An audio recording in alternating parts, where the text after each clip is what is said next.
Good morning, everyone. I'm CHERILYN MANGRUBANG, Teacher 2 of Malalag Central Elementary School's Ped Center. I'm in the Department of Education for 19 years. Being a grade 1 teacher is quite challenging and experience a lot of hardship in teaching. But thank God, because He gave me patience to persevere. He also gave me family which truly understand the nature of learning. Before I will report about my topic, let me first give the overview of the curriculum development process. The curriculum development process systematically organizes what will be taught, who will be taught, and how it will be taught. Each components affects and interacts with other components. For example, what will be taught is affected by who is being taught. Their stage in development in age, maturity, and education. Methods of how content is taught are affected by who is being taught, their characteristics and settings. In considering the above three essential components, the following are widely held to be essential considerations in experiential education in non-formal setting. There are 6 essential considerations for curriculum development. Number 1, issue, problem, need is identified. Number 2, characteristics and needs of learners. Number 3, changes intended for learners. Number 4, the important and relevant content. Number 5, methods to accomplish intended outcomes. The last, evaluation strategies for methods, content, and intended outcomes. The curriculum development model on the next page shows how these components relate to each other and to the curriculum development process. It begins with an issue, concern, or problem needs to be addressed. If education or training segments of the population will help solve the problem, the curriculum to support an educational effort becomes a priority with the human and financial resources allocated. The next step is to form a curriculum development team. The team makes systematic decisions about the target audience or the learner characteristics, intended outcomes or objectives, content, methods, and evaluation strategies. With input from the curriculum products are developed, tested, evaluated, and redesigned if necessary. When the final curriculum products is produced, volunteer training is conducted. The model shows a circular process where volunteer training provides feedbacks for new materials or revisions to the existing curriculum.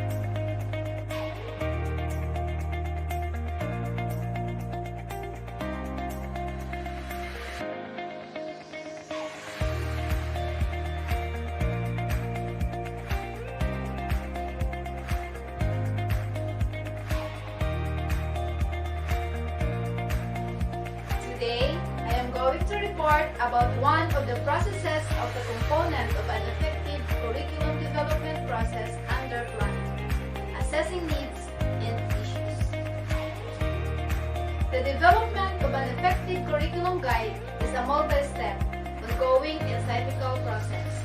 The process progresses from evaluating the existing program to designing an improvement program to implementing a new program and back to evaluating the revised program.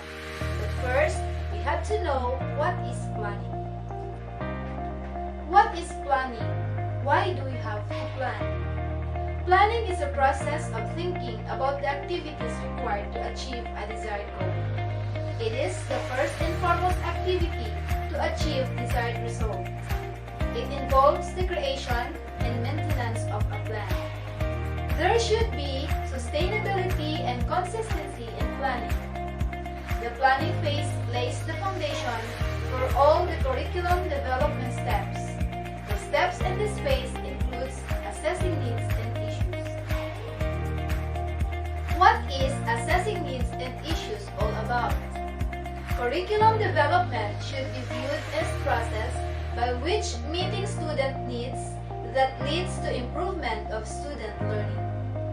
Regardless of the theory or model followed, curriculum developers should gather as much information as possible. This information includes the desired outcomes of expectations of a high-quality program, the role of assessment, the current status of the student achievement in actual program content. There are informations commonly gathered through surveys, structured discussions, and test data.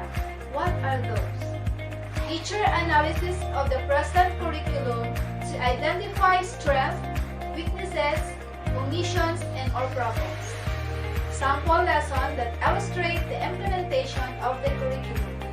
Identification of what teachers at each grade level perceive to be the most serious issues within the curriculum.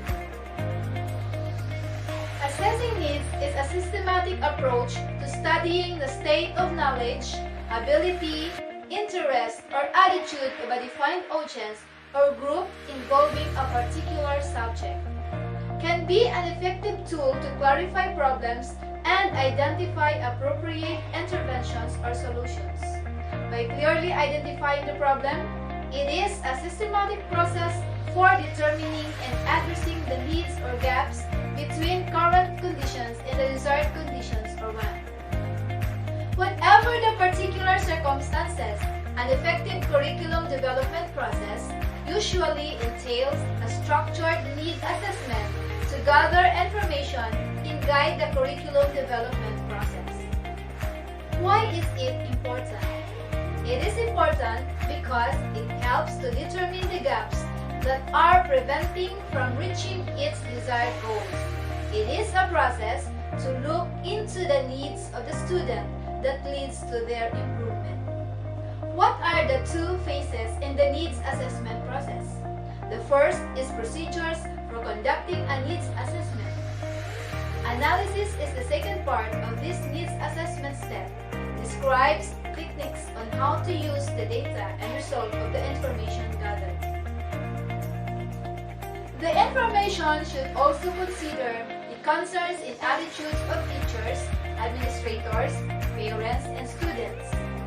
The data should include samples of assessment, lessons from teachers, assignments, textbook currently used, student perception, and feedback from parents.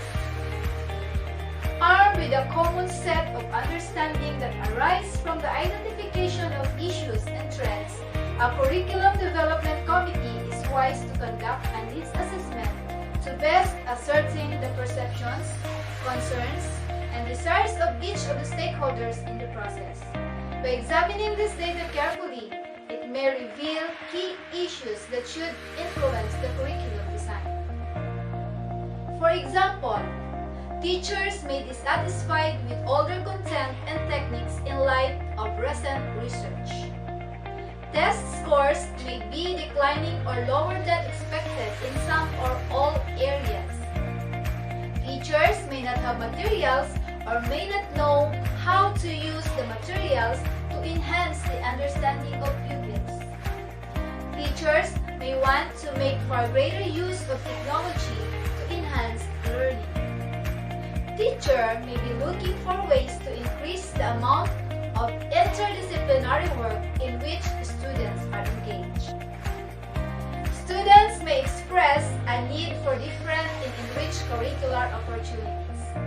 Parents and others may have concerns about implementation.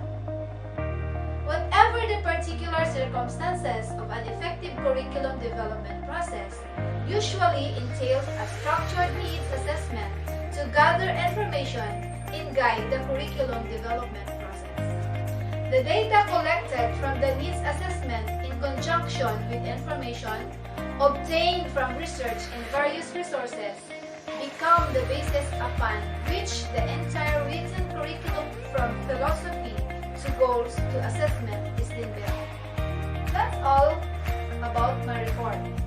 Thank you.